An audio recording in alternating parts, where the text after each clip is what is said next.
I am Ferdinand Marcos, and I am the President of the Republic of the Philippines. I stand today on behalf of 110 million Filipinos. Hi everyone, hello universe, it's me again. Shout out sa inyo mga kababayan. Hello sa mga Marcos loyalists and supporters Filipino and OFW. But anyway guys, mayroon tayong upload videos, updates. Alam nyo, nakakahiya talaga si Sara Duterte. Nagkakalat siya sa iba't ibang lugar. Alam nyo ba, nagkaroon po ng ng rally yata dyan sa Batangas. Hay nako mga kababayan, expected nyo. Wala siyang matinong sinasabi, kundi puro paninira. Tapos, nung nagrally sila dyan sa Batangas, tiniran niya si guys, no? Si Congressman Jinky Luistro. Kung sa Tondo, si ang binanata niya, si Congressman Chua. At ganun din si Congressman Luistro sa Batangas. Binanata na naman ni Sara Duterte. Diba guys, nakakahiya, nagkakalat siya. Saan kayo makakita ng ganitong klaseng vice-presidente? Alam nyo ba na ang isang opisyal dapat maging mahinahon, very professional? Sa kanya hindi. Tama nga yung sinasabi ko. Asal kalye talaga. Ang dumi ng bunganga.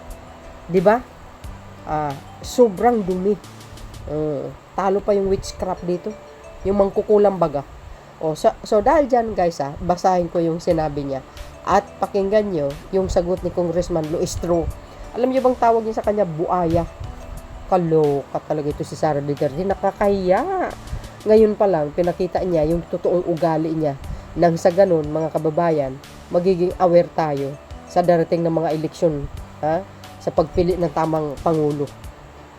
At least alam na natin ngayon ang uri ng pagkatao niya, maitim. So dahil dito, sabi dito guys ng Abante News Online. So ang source natin is Abante TNT, no?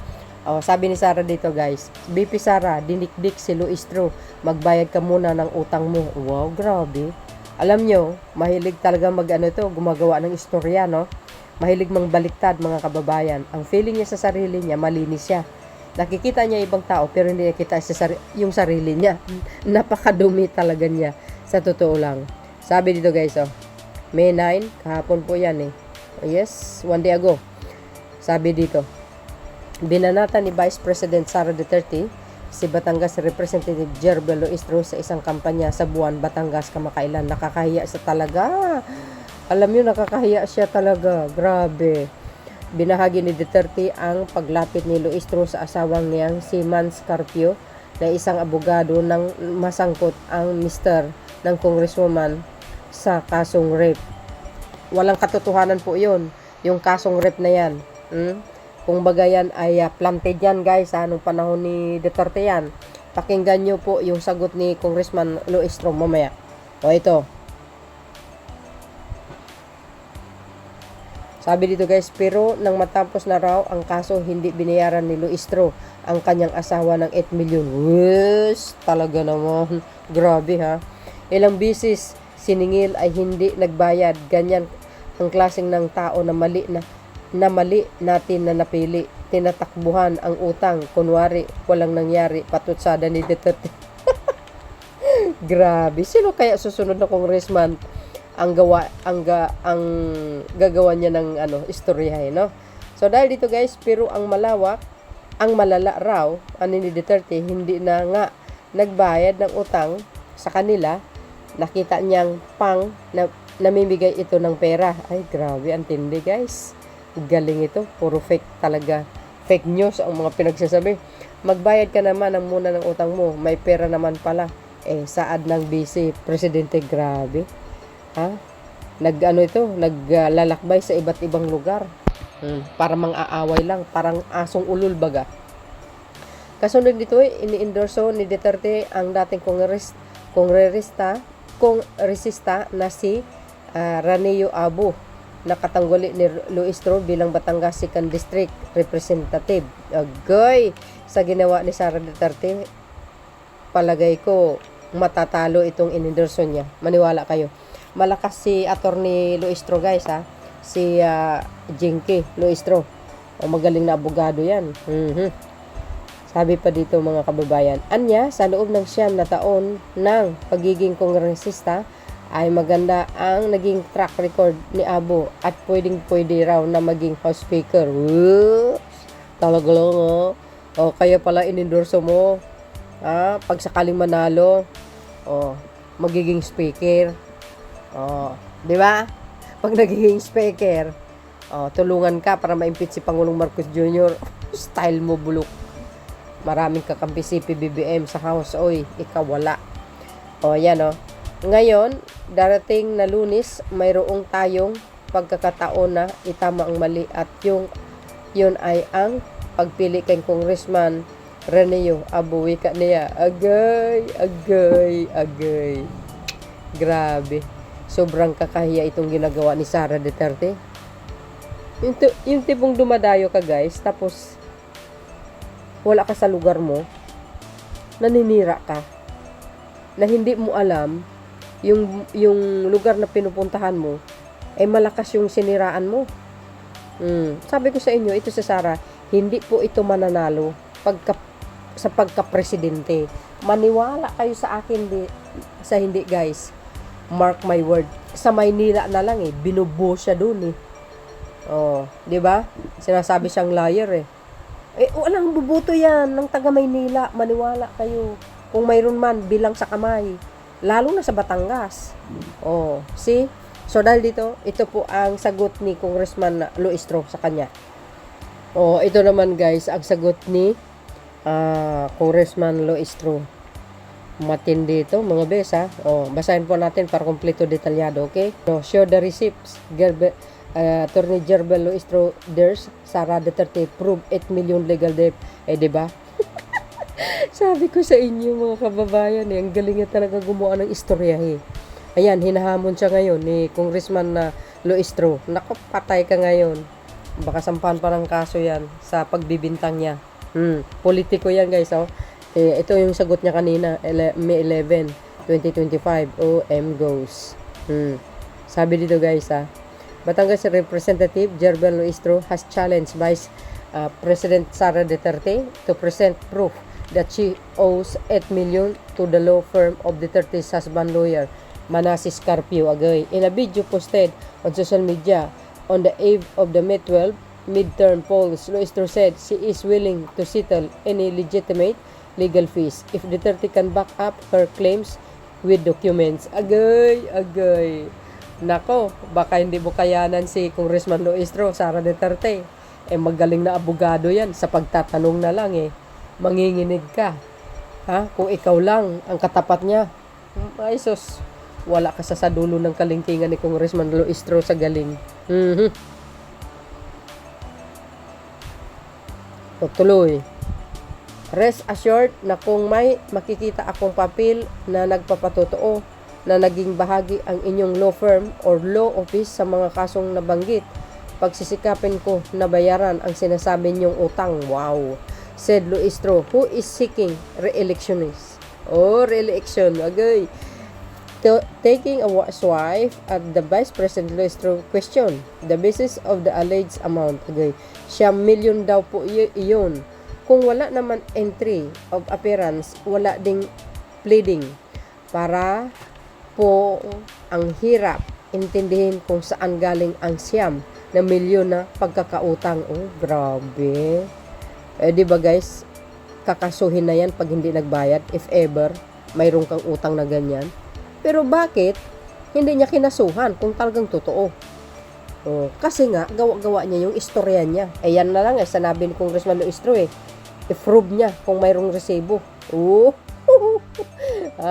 Duterte had earlier accused Luistro, who is also the lead prosecutor in the Vice President impeachment trial, of the filing to pay for legal services rendered by her husband law firm. The firm allegedly handled a rape case involving Luistro's husband.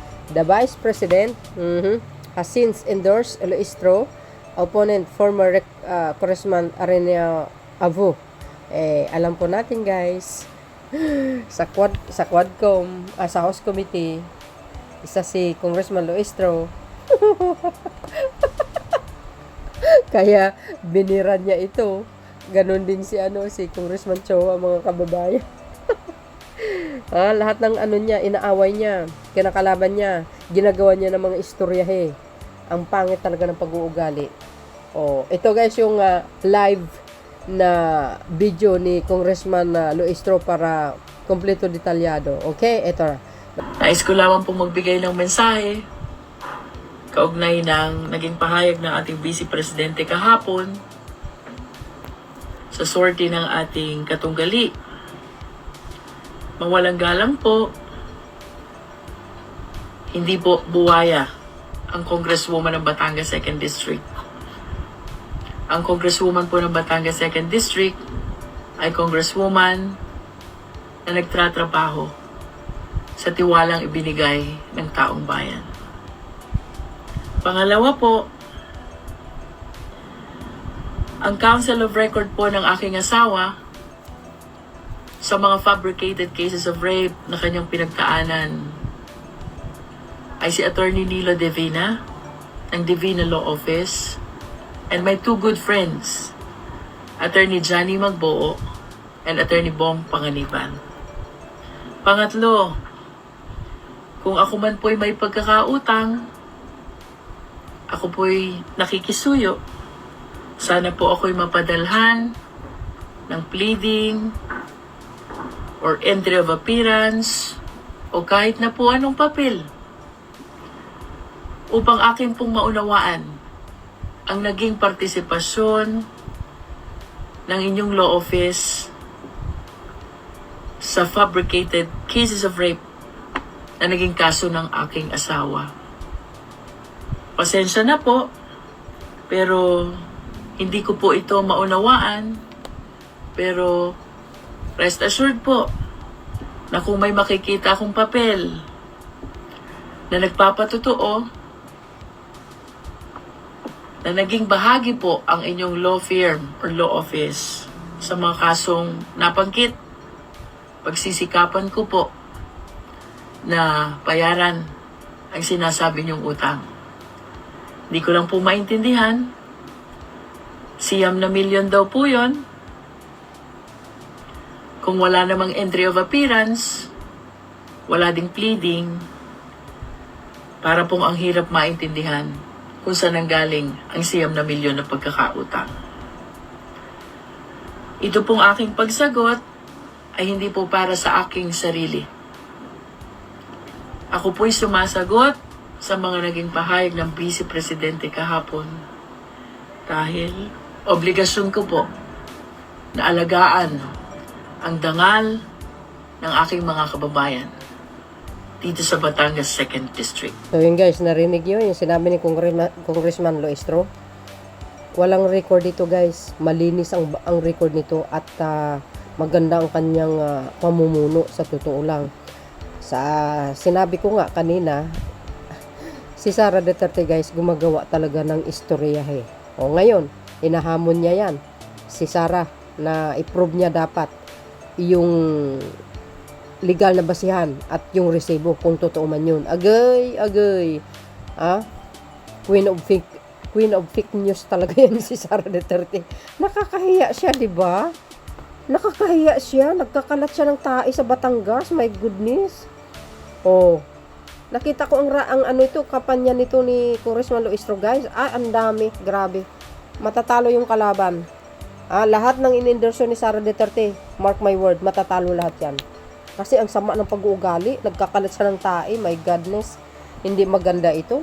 Sa Tondo, Manila, ganun din. Nagkakalat ng Eva. Well, ako, hanga ako dito kay Congressman Luistro. At hindi naman mananalo ito. Hindi naman siya ibubuto kung mayroon siyang masamang background. Tulad ni Garutay. Agay, malinis ang pagkatao nito guys, no? At sa kilos niya na lang, sa pananalita niya, magaling na abogado ito, no? So dahil dito guys, ano po ang kapalagayan nyo dito sa Vice Presidente ng Pilipinas? Nagkakalat, naghahasik ng EBAC. So maraming salamat sa inyong watching. See you again on my next upload video. Saludo kami sa iyo, Congressman Luistro. Gogo lang. Sampan mo ng kaso yan para masampulan. See you again guys. Bye. And babush. God bless Philippines.